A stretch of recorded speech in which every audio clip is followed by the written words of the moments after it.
किसी समय की बात है, एक राजा ने अपने दरबार में पंडित जी को पूजा पाठ के लिए बुलाया। पूजा के बाद राजा ने पंडित जी से 3 जटिल सवाल पूछे। 1. भगवान कैसे दिखते हैं? 2. भगवान कहां तक देख सकते हैं? 3. भगवान क्या करते हैं? पंडित जी थोड़े सोच में पड़ गए और बोले, महाराज, इन सवालों के उत्तर देने के लिए मुझे थोड़ा समय चाहिए। राजा ने उन्हें 1 महीने का समय दिया।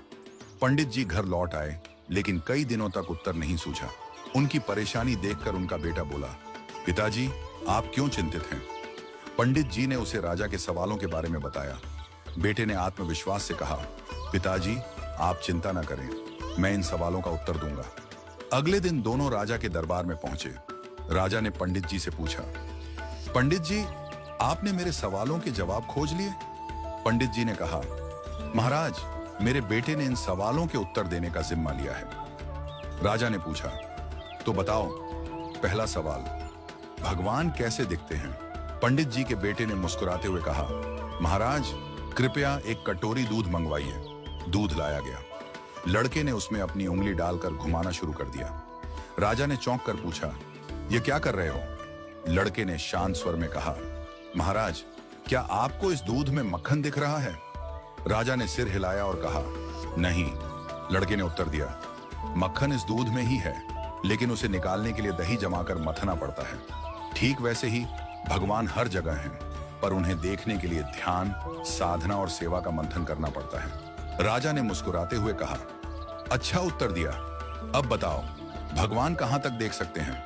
पंडित जी के बेटे ने कहा, महाराज, कृपया एक दिया मंगवाइए और उसे जलाइए।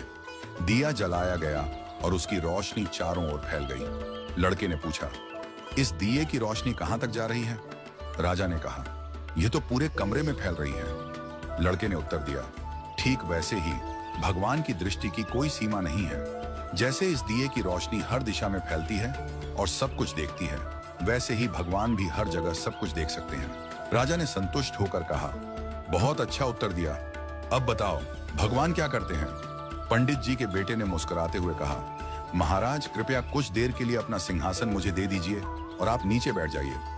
दरबारियों में खुसर पुसर होने लगी, पर राजा को जिज्ञासा थी, इसलिए उसने उसे सिंहासन पर बैठने की अनुमति दे दी। लड़का सिंहासन पर बैठकर बोला, महाराज, अब देखिए, अभी तक आप राजा थे और मैं आपकी प्रजा था, लेकिन अब मैं राजा हूं और आप मेरी प्रजा हैं। यही भगवान की लीला है। भगवान जिसे चाहते हैं उसे ऊंचाई पर बिठा देते हैं और जिसे चाहते हैं उसे नीचे उतार देते हैं। यही उनका काम है। राजा यह सुनकर चकित रह गया। उसने पंडित जी और उनके बेटे की चतुराई की सराहना की